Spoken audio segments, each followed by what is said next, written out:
En tant qu'organisme public, nous avons une responsabilité de réduire le plus possible l'utilisation des ressources naturelles non renouvelables.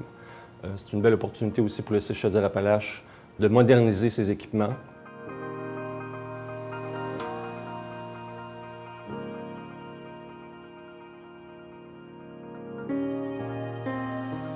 C'est un projet pour lequel nous avons investi 10,6 millions de dollars, qui est quand même une très grosse somme.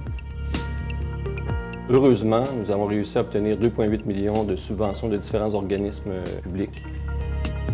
Ce projet-là va nous permettre annuellement d'économiser 820 000 $ dans nos coûts de fonctionnement, ce qui est quand même une très belle réussite. Nous avons implémenté une cinquantaine de mesures d'économie d'énergie dans l'ensemble de nos 16 bâtiments. Les principales mesures qui ont été implémentées, modernisation de nos chaufferies.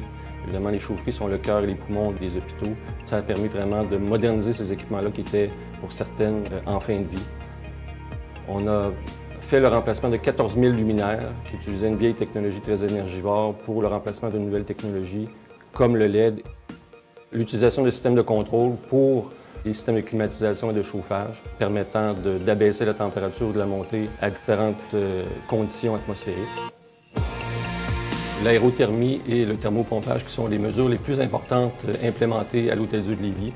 L'aérothermie qui utilise la chaleur de l'air extérieur pour préchauffer nos systèmes et le thermopompage qui, lui, permet de récupérer l'évacuation de nos systèmes, donc la chaleur évacuée à l'extérieur du bâtiment, pour venir préchauffer nos systèmes. C'est une mesure quand même très importante et qui nous permet aussi de créer une certaine redondance pour l'ensemble de nos systèmes, qui assure une meilleure sécurité pour l'ensemble des bâtiments.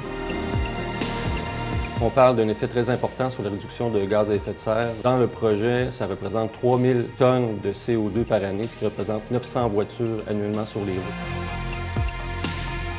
La transformation des cycles de nos systèmes de refroidissement ou de frigo nous permet une très grande économie d'eau potable.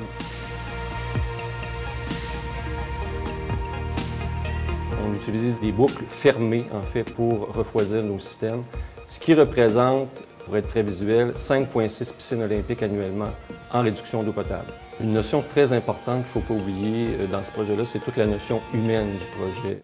C'est un projet qui a été étalé sur plusieurs années. On parle de 20 mois pour la construction des installations, mais quand même quelques années de planification dans ce projet-là. Donc, les équipes techniques ont travaillé fort. De plus, si on veut assurer la pérennité de ce projet-là, ce n'est pas juste d'installer des systèmes.